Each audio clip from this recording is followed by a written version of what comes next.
Hello everyone, as you all know, this is Niharika Tiwari. So guys, we're back with another video related to series of business law or business regulatory framework, and in this part we are going to cover next topic. So से पहले वाले parts अगर आपने नहीं देखे हैं तो please channel की प्लेलिस्ट में जाकर उसे जरूर देखेंगे. एज पर एनईपी आपका पूरा सिलेबस जो है वो कवर अप होगा. राइट गाइस, टेलीग्राम इंस्टाग्राम में ज्वाइन कर सकते हैं. टेलीग्राम ग्रुप है कॉमर्स ग्रुप SWNT, वहां से ज्वाइन करके आप नोट्स ले सकते हैं. So without any further delay, let's start this video.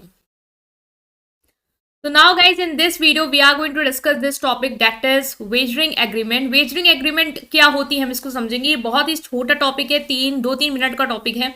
ठीक है, अब हम समझने की कोशिश करते हैं वेजरिंग क्या होती है. इससे पहले हमने जब वॉइड एग्रीमेंट वाला टॉपिक पढ़ा था तो हमने समझा था कि जो एग्रीमेंट वॉइड होती है, जो लॉ के थ्रू इन्फोर्सेबल नहीं होती है, उसमें से एक एग्रीमेंट आती है आपकी वेजरिंग एग्रीमेंट.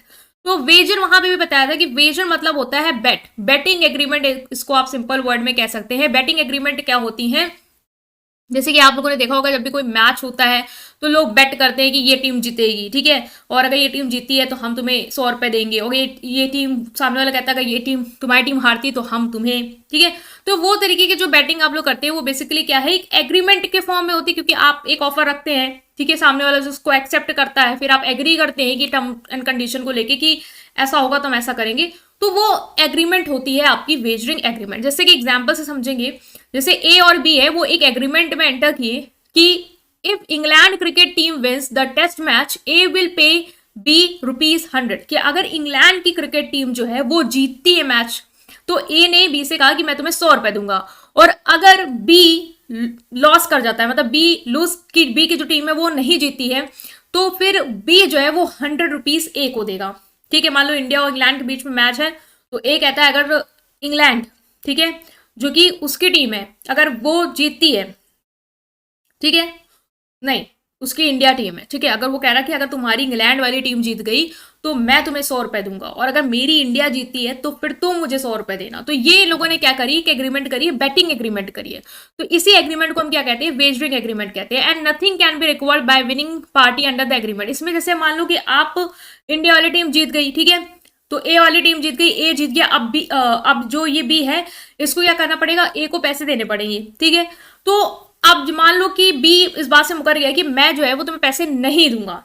ठीक है, और उस केस में क्या होगा कि ए के पास ऐसा कोई भी चांस नहीं होगा कि वो कोर्ट जाके इसकी रिकवरी करवा पाए, बिकॉज लॉ के तहत ये सारी एग्रीमेंट क्या है, ये एग्रीमेंट वॉइड है, ये एग्रीमेंट इलीगल है. वो इस तरीके की गैम्बलिंग, इस तरीके की चीजों को प्रमोट नहीं करते हैं.